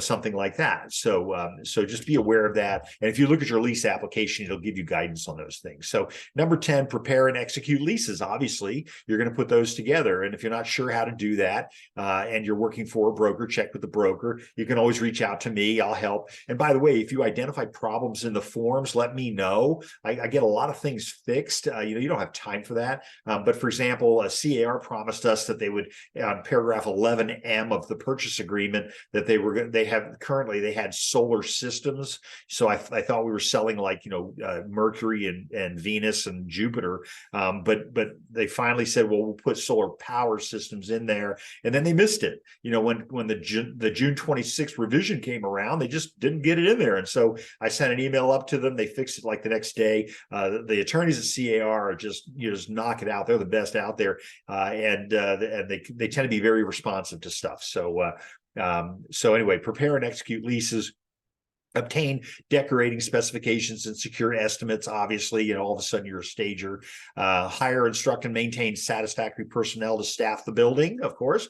Audit and pay bills, right? That's part of that. Remember, look at your property management agreement for instructions from the owner as to what the owner's going to pay and what you're going to pay. Be very clear about that. When you do the property management agreement, go over it very thoroughly before you send it out. If you miss something, it's going to probably cost you money, okay? All right. So advertise and publicize vacancies through selected media and broker lists, your MLS, whatever, whatever you're doing to market a property.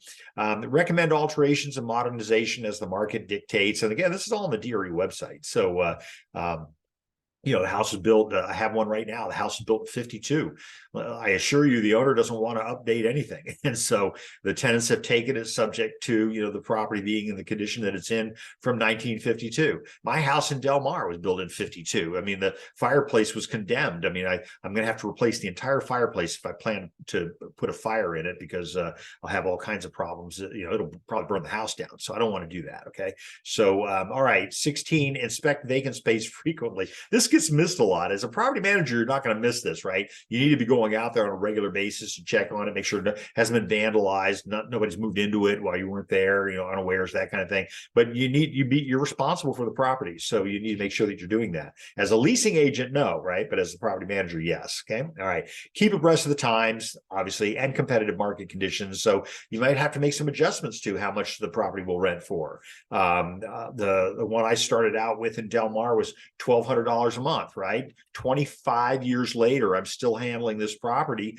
and we're up at $5,800 a month, and it's probably worth $7,800 a month. But again, built in 52, so it's got some issues that that maybe we won't get as much as we could have gotten, but it's certainly good money. So I need to be aware of the times. If you can go around the corner and rent showroom clean, brand new, property for less than that, then maybe we may need to make some adjustments. Okay, obtain and pay insurance premiums and taxes. Again, look at your property management agreement for instructions as to who pays for what of that.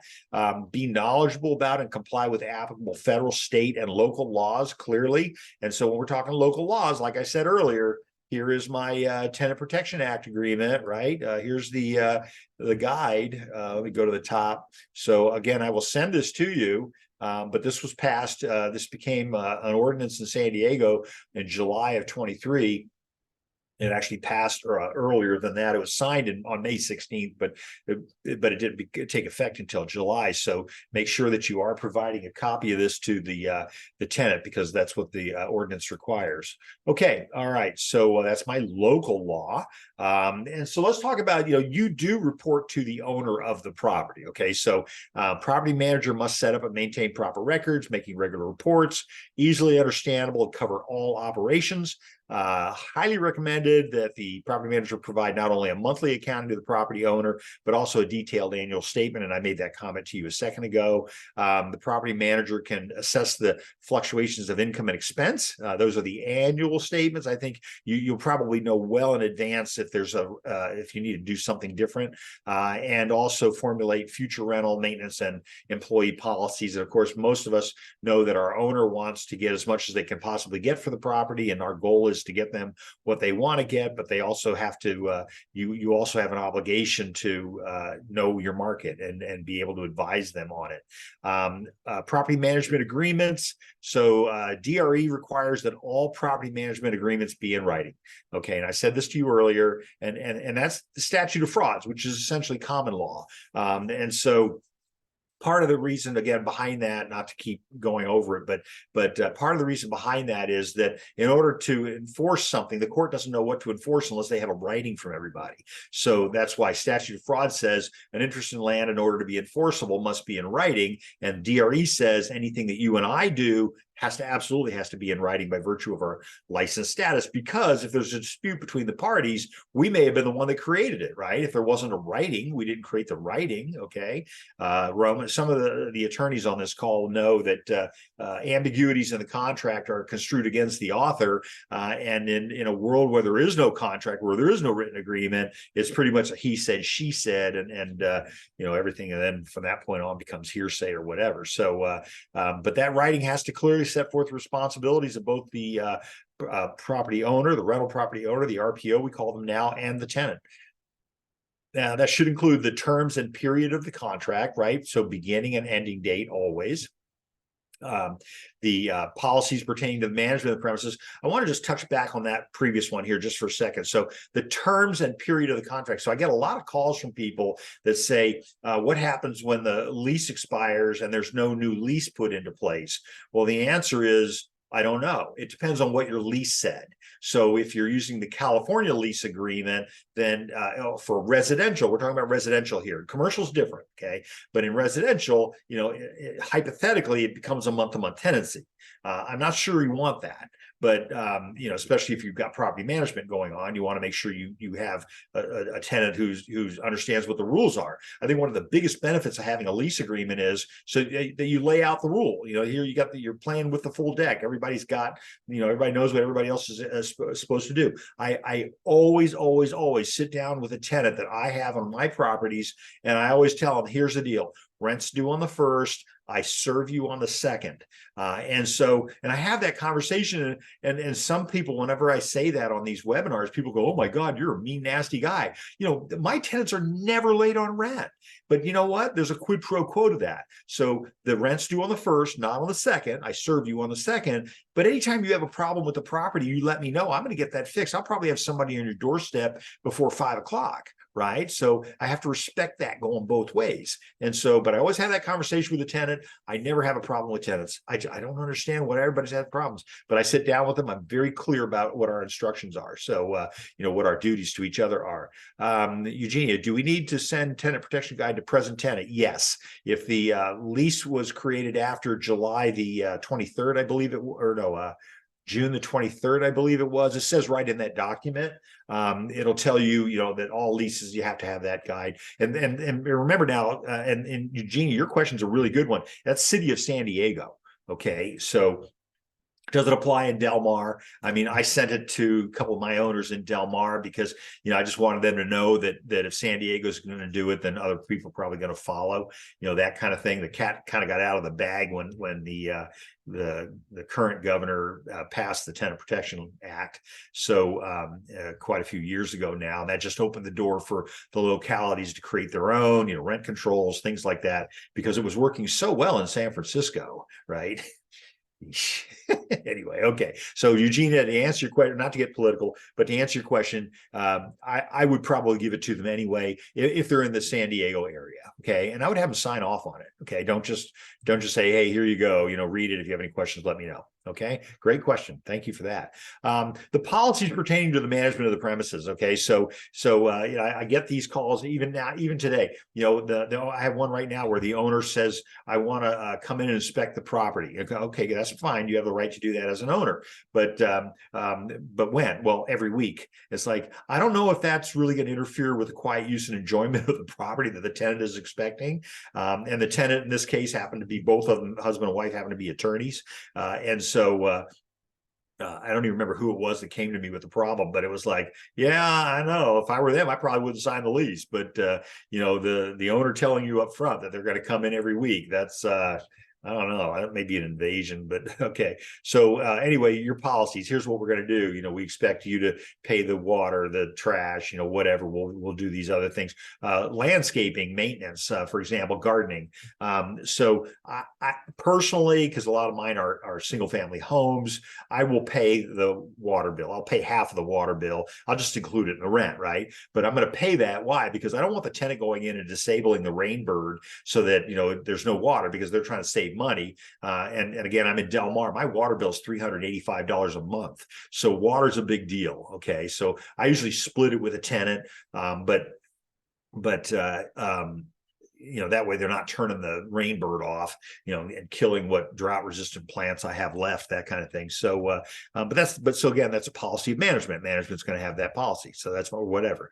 Management fees, I want to have a very clear understanding with the owner of the property what my fees are going to be. I mean, again, we're talking about property management agreement. We're not talking about a lease agreement. So, and again, this is included in the property management agreement form. And I just did this webinar, I think a week or two ago, on the forms themselves, which I just think our forms are probably better than they've been ever, right? I really am very pleased. And the authority and powers that are given to the owner, by the owner to the agent. And so, essentially, I'm going to determine as the property manager, what the rents are going to be. Obviously, I'm going to be talking to the owner, subject to their limitations, things like that.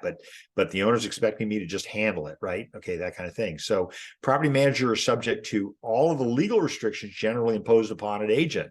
Okay, clearly, right? As well as those specifically included in the contract. So you're going to have all the legal restrictions that you would have already as a real estate agent licensee in California, but now we're going to have additional ones that are going to be in the contract. So those obligations are going to include good faith and loyalty to the principal, right? So again, you see these words in the agency disclosure. Performance of all duties with skill. I think that the public, and I have to agree with the commissioner on this, I think the public can expect that we are skillful at what we do. And so, not to get too philosophical about it, you got a real estate license, and your real estate license, you have that so that you can call yourself a professional. So you need to act like it. Right. And so I just think that, you're constantly educating yourself. If you're the real estate agent, like me, he's been in the business for 40 years and still doing it the same way I was doing it 40 years ago, I don't know how you're making it. Okay. Because I'm not even doing things that I was doing a week ago. I mean, the change is constant. So, and I embrace the change. After all these years, you think I would be stuck and not flexible about things. But the public expects me to do my job in a skillful like manner. Now, I am held to the standard that you're held to, and that is having a real estate license. I'm not held to the standard of being an attorney, because I'm not an attorney, right? And I make that very, very clear. I'm a lawyer. I have a law degree. Okay. I have the same degree that they have, but I am not going to practice law. I'm not going to give anybody legal advice. I'm very clear about that. I also know where the line is. I stay as far away from it as possible. And you need to know that too. Be sure that if you have a challenge on something, you either check with your broker, or if you are the broker, then you need to know when to kick it up to counsel. Let them talk to an attorney about it. Okay. So, and I have a whole list of attorneys that I refer to all the time, and a lot of times it never becomes a problem. Okay. So performance of all your duties with skill, care and due diligence, obviously, full disclosure of all the pertinent facts. And we're going to talk in a second, avoidance of commingling of funds. And we've already talked, some of you came in a little bit late, but we already talked about the difference between commingling and conversion, things that you never thought you'd have to go to law school to learn, but sure hit home to me when I went to law school. And it was like, wow, really? You put your money in with other people's money? I see people do it all the time. And so, how's that working for you? Had a broker call me up and say, I'm being sued. And I go, oh my God, I'm so sorry. Why, Louise? And she says, well, I did this. And she says, I've been doing that for 30 years. And I says, you've been doing it wrong for 30 years. So again, remember education. So you can be a broker unto yourself, but that doesn't mean you're an island. That doesn't mean you continue to do things without improving your skills. Okay. So refraining from personal profits without the principal's full knowledge and consent. Now that's a long sentence with big words, but I'm going to tell you. So here's the issue. The issue is, are you in this business to make a profit? And the answer is yes. I assume that you are, right? I said this repeatedly in the last week now, that I give to charity all the time, but I want to pick the charity, right? So maybe I'm willing to work for free, okay? Or maybe I'm willing to break even, that kind of thing. But if I'm going to receive a personal profit from something, much like, I own the company that's doing the housekeeping at the end of the lease, I need to make sure that the owner is aware of that and aware of the fact fact that I own the company. Now, your property management agreement says they agree to do that, but you also have to tell them which ones that you have an ownership interest in or an agreement with where you'll receive money, or even shared marketing, that kind of thing. Okay. All right. The agent must be familiar with the laws concerning real estate licensing. Why? Because you're going to start hiring people. Okay, I get that. So, do they have to have a license to do this? What happens if they have a license? Can they do that? Those kinds of things. And so even your associations drill down into if the person is licensed working for a brokerage, they're going to assume that they want them to be a member of the National Association of Realtors. And so they have people in the call centers that just call people up and say, you need to pay your board dues. And then the person says, well, I'm not doing licensed activity. And then of course, but you're answering the phone, you're talking about the property, things like that, activities that require a license, then you're going to have, you're going to have to defend that. So that's why you need to be aware of what those things are. But I see it all the time. We're this big team, right? And we have like 5 assistants. And so my question is always, are they employees or independent contractors? And I always get this, I didn't realize there was a difference between the two. It's like, well, there's a very big difference between the two. And I think we confuse each other in California because we are independent contractors for purposes of taxation, but we are employees for purposes of the state of California, workers' comp, things like that. We're employees. So, as a licensee. So, that tends to confuse us a little bit because we've got both things going on. Okay. All right. Contracts. Clearly, we talked about that. Agency. We talked about that. Fair housing, employment laws, right? Certainly fair housing and employment laws, property protection. Not just do you have insurance, but also is the property secure? So like if it's in an area that gets vandalized frequently, are you visiting the property and making sure that that's being taken care of? Those kinds of things. Frequent break-ins, the security measures in place to prevent that from happening. Insurance, we've talked about that. I want the owner to have an insurance policy that indemnifies me and the company. But at the same time, I have insurance for what I do, my activities as a property manager. Okay. All right. So, and then tenant landlord relationships. Sometimes you're the referee. You're the guy with the, I don't know, they still have the shirt. I don't watch sports anymore, but the shirt with the black and the white stripes and stuff like that. I don't know. They still do that, but you're the referee in a lot of cases. You're the one who's, trying to keep peace. At the same time, you're like the parent, right? So remember parent, adult, child. Well, you're like the parent, working with a child, but you really should be adult to adult, I really think.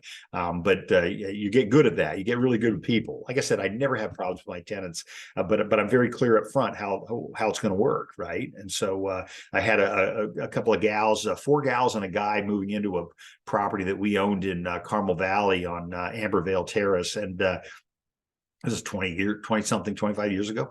And so, they went around to the neighborhood knocking on doors after they moved in, and we got the report back from the neighbors, and they said, well, they were handing out cookies to all the neighbors in the cul-de-sac, and they said, hey, we're your new neighbors, they're all college students from UCSD, and nobody would rent to them because they were college students from UCSD. I love college students from UCSD, right? I teach there. So anyway, so they went around the neighborhood handing out cookies, and so they told people, they said, listen, if you have a problem with us, anything that we're doing, loud parties, whatever, please let us know before you call Mr. Burke, because we don't want to have to talk to him. So again, apparently I came across as the rule guy, but sometimes you've got to do that, and the owner's counting on you to do that. And so everybody got cookies, but I never had a problem with them. In fact, a year later, we offered to reduce their rents to keep them, but they were all graduating, and it was really it was sad to lose them. They were great tenants. So take good care of people. That's what I always say. So DRE publishes many guides to protect tenants, landlordtenant.dre.ca.gov. They have the California Tenants Guidebook. I mean, if you go to their website, they whoops, wrong one. Who's that? Okay. Shoot, darn it. All right, let's go back and we will try to find out where I was. There I am over there. Okay, so here we are. So if I go to the DRE website, oh, shoot. You can't see that, can you? Yeah, you should be able to see that. So I'm going to go to DRE website. Look at this. When I go to the DRE website, I'm in this all the time. So here's the new website. They've updated it. But if I look down in the middle of the page, here in great big, right at the top of the header. Do you think that's on purpose? File a complaint, right? And then they have all of these different things in here, most of which is like landlord tenant issues. But they have, right on their homepage, they had a bunch. Here we go. So that's number one. Oh, I think I'm on this actually. I think I just did a podcast for them, for the Department of Real Estate, DRE licensing, military assistance. Anyway, they have landlord tenants are among their highest number of disputes. So I'm not seeing the link on there right at first blush. I don't want to spend a lot of time on it. Interesting comment that the Department of Real Estate made to me. I'm going to go here to First Home California, and then they're doing these podcasts. And so looks like mine's not published yet, but I did one on legal documentation and matters in a real estate transaction. And so they an hour and a half answering questions about disclosures and things like that. So this is a really good website, folks. But the by far the majority of complaints that they receive is from first-time home buyers. Now, I think that's sad. It made me sad when they told me that. I said that's really upsetting, because that means that we're letting the homeowner, the future homeowner, down. We didn't take care of them, and maybe sometimes we didn't know the answer, but we didn't know how to say that. Instead of just don't worry about it, it'll be okay, I'll take care of it, that kind of thing. So anyway, some really good stuff in here. They promised me I would be published by yesterday, but it's okay, whatever. But I've been waiting 2 weeks for that. So okay. All right. So heading back to our PowerPoint. So they have the California Tenants Guidebook. Then there's the reference book. And then Know Your Housing Rights fact sheet.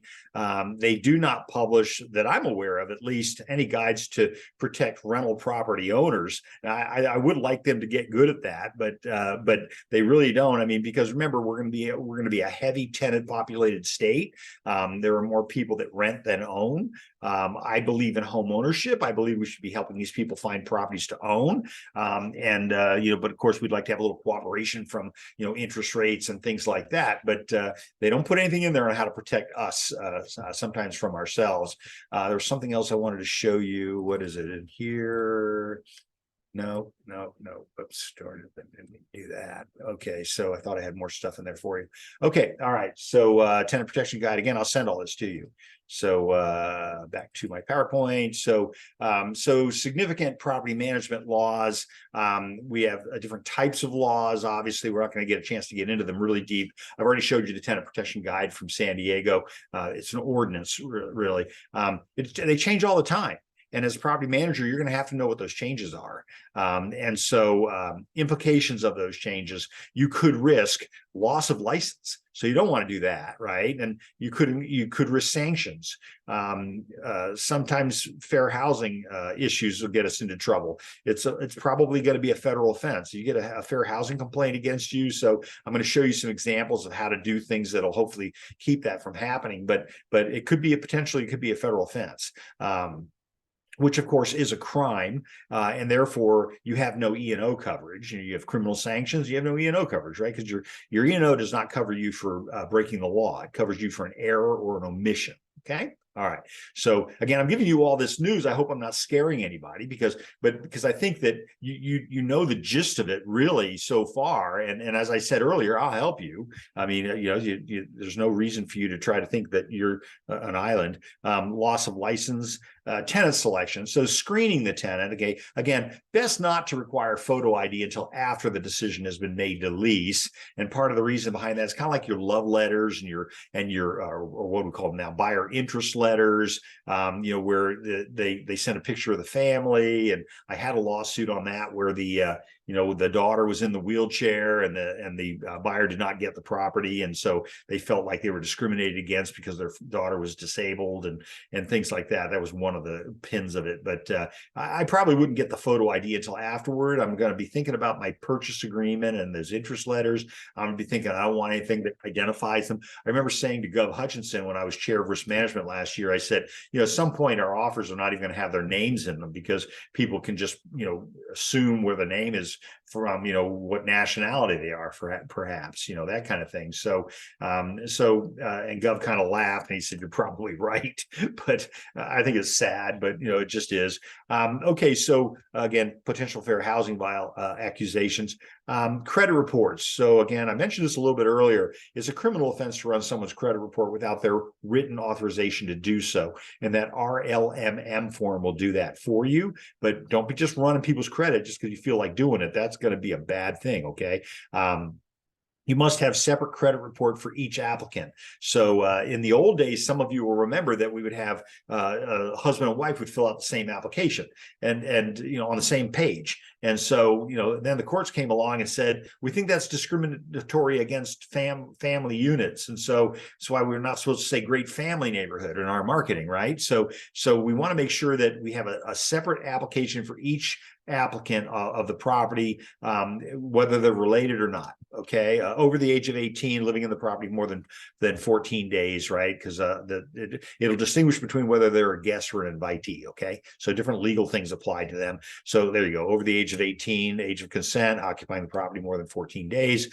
I have always said, if you want to understand real estate, the forms will teach you. And so rental and management agreements, again, if you take a look at the forms themselves, and this is not that forms class that we did this a week ago or 2 weeks ago, you can always go up to the YouTube website and look at that. But the different types of agreements, property management agreement, my PMA form versus my lease listing agreement. I just want to pull up the property management agreement for you really quick, just assuming it's still somewhere out there. I don't see it now. Uh-oh. Linda, help. Help, Mr. Wizard. I had it up there at one point. Let me see here. It's gone. Well, gosh darn, look at that. It is gone. Where'd it go? Okay, well, if it's not going to be obvious, then we'll just go ahead and go to it, because I do want to show it to you. So I'm going to go to the CAR website. I know I was in that program.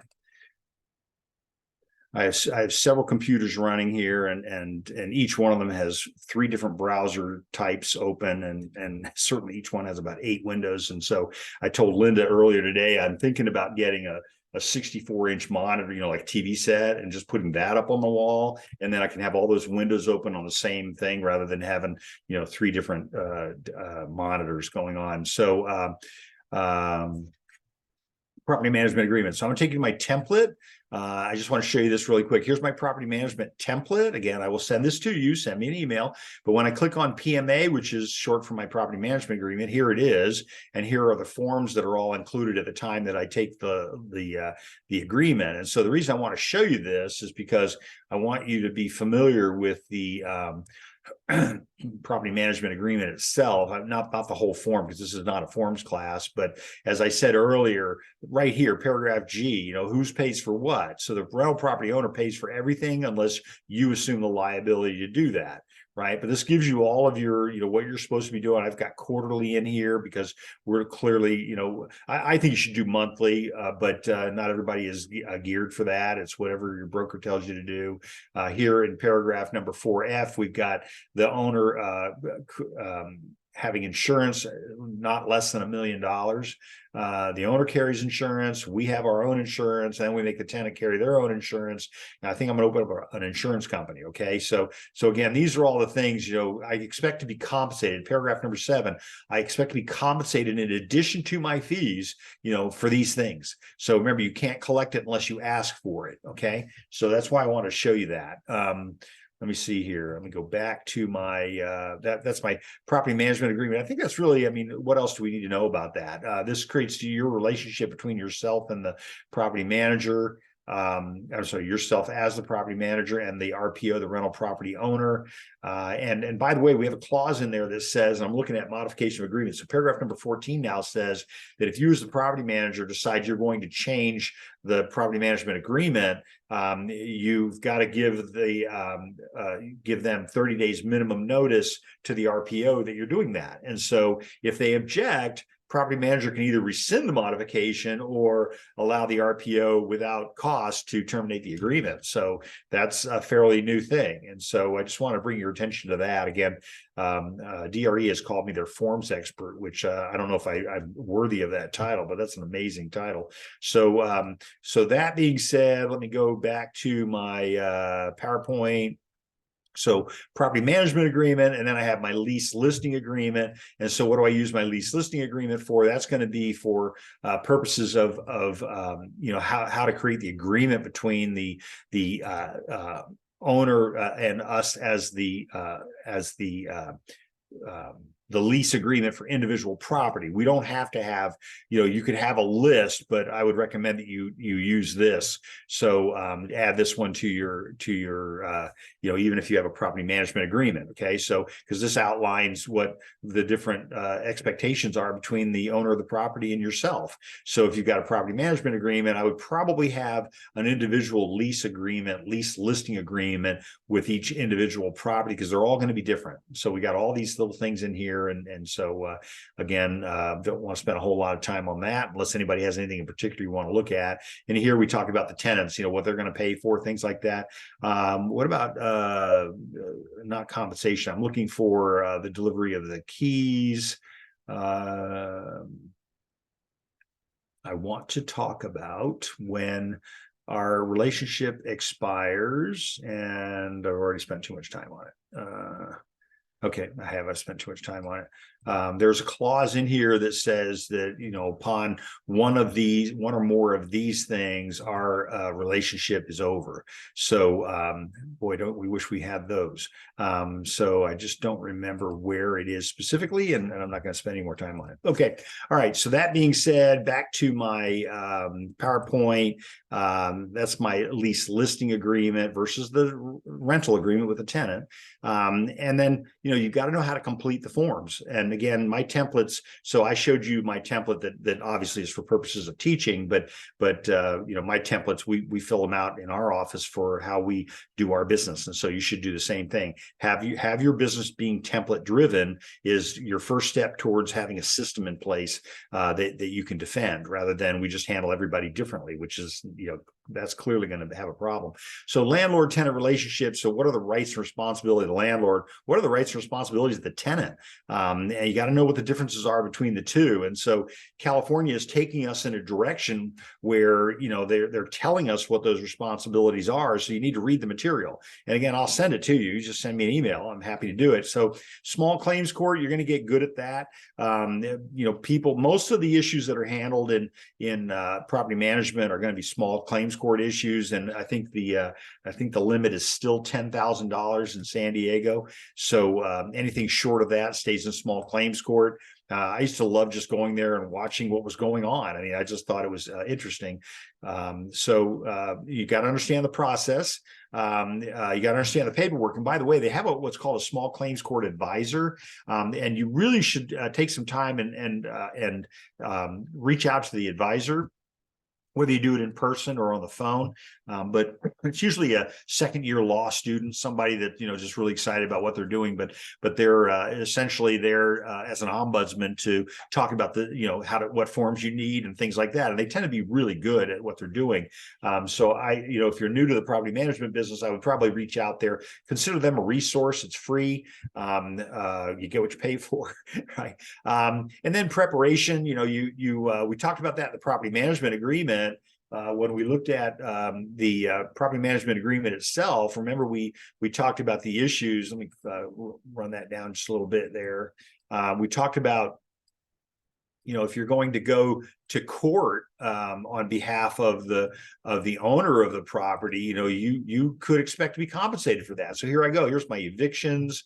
My fee is in addition to any attorney's fees and court costs for preparation, for pre-litigation, to actually go to the proceeding. So again, the process is such that usually you can get in front of a judge within about a week in an eviction, an unlawful detainer action. So you know, be aware it's probably something you're going to get good at doing.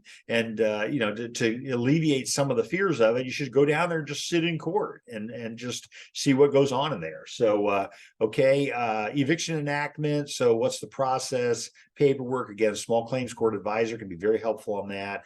What preparation you're going to have to do. Property maintenance. What are the preventative measures, right? So if the tenant calls you up on the phone and says, I'm hearing water in the walls, should you do something about that? And I would recommend that you do. I had a tenant in a property that I owned where, he'd lived there for 7 years before I got him. He comes home from vacation and there's 3 inches of water on the floor. Fortunately, it was a ground floor unit, but it cost me a fortune. And I told the guy, I said, why, is this a sudden thing? He says, well, I thought I heard water in the walls, exactly what I just told you a minute ago. And I said, why didn't you tell me? He says, well, I didn't think anything of it. I thought it was maybe the neighbor. It's like, well, now it's our problem. And so anyway, he didn't last much longer. But so what preventative measures? Analyze the cost of what you're doing.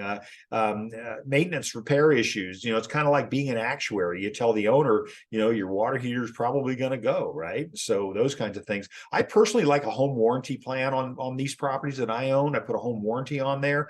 You could do that in property management, do the same kind of thing. Although sometimes the money we make is we want more control of it. We want to be able to call the guy or gal who's going to be doing the plumbing and get them to come out, that kind of thing. Some key concepts.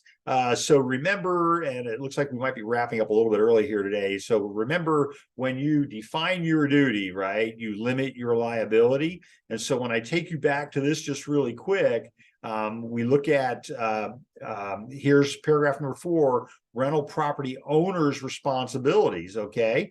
I certainly want to be clear and upfront with the owner what my rights and my responsibilities are going to be. Am I in the right document? Property management, right?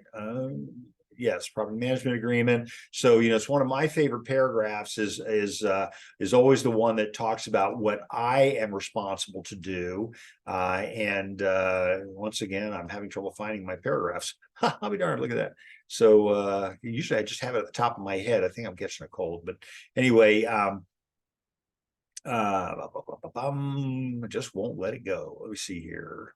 The owner's responsibilities versus our responsibilities. They make representations, and it looks like I'm not going to be able to find it. I'll be darned. Okay, well, next time I'll have it tagged already ahead of time, and I'll be able to pull that up for you right away. But obviously, we have things that we're going to do in the property management arena versus the things that we're going to do as a leasing agent. So that being said, thank you for joining us. I'm very happy that you took the time to be here today. I don't want to keep you any later. I do want to show you a couple things just really quick. So all of this is going to be loaded up onto the YouTube website, okay? And so I'll do that later on this evening. I've got this afternoon, I'm going to be doing maintaining records, reducing risk. If you've got a QR code reader, there it is. Take a picture. That'll take you to all the webinars that I've been doing, all loaded up there. I've been doing those all for the San Diego Association of Realtors. And so at some point here, not knowing what next year is going to look like, I am going to be doing some of my own podcasts. So those will be up there as well. But that'll give you a good opportunity to take a look at that. You could type into your browser at Burke Real Estate Consultants, Inc. Case is important. So uppercase B, uppercase R, uppercase E. And that'll take you to it. There's also a bit.ly link. We created this at bit.ly/real-estate-ed. I actually had the Department of Real Estate wanted me to do that. I actually have to create a web page devoted to my DRE approved courses. And so that's what that's for. Please remember to like and subscribe. Again, as I update things, the subscribe button is going to be very important to you, because if you subscribe to my channel, then you'll get updates when you log into YouTube. It doesn't send you emails and stuff, but you'll get, and in fact, I did a podcast on Monday in preparation for the Tuesday classes that I was giving. And so, it went up on the internet. people are going, wow, that is so cool. So you're gonna see a lot more of that from me now coming. If you have anything you want to see us do, education@sdar.com. You can copy me or you can send it to me, copy them. But they want to hear from you. Okay. And then finally, my email updates. So I have a weekly update that goes out that contains direct links to all these classes. So if you are, I almost invariably, at 9:59 in the morning, I'll get an email that says, so and so can't get in, that kind of thing. Well, they're probably trying to log in someplace other than my newsletter. So anyway, I'm just trying to make it easy on everybody and still be compliant. So anybody have any questions about anything we covered so far? This is, by the way, opt-in. I don't put people's email addresses in there unless they ask to have that done. But I'm more than happy to do so. Send me an email, say, please put me in your newsletter, whatever, and I will make sure that you get it. Okay. So absent any other questions, I want to thank you all certainly for being here today. And Robert, thank you. Roman, we have, like I said, we have a Eugenia. Thank you for your questions today as well. And again, if there's anything I can help you with, that email address is good. Please let me know. If you send me an email today, it probably won't be until later on this evening before I can respond because it's a pretty busy little day. So thank you all for being here. Remember what I always say, if you look good, you make me look good. I want you to look good. Okay. I really do. So let me know how I can help. And as we say from my hometown of Del Mar, I look forward to seeing you all around the track. Thank you, everybody. Take care for now. Bye-bye.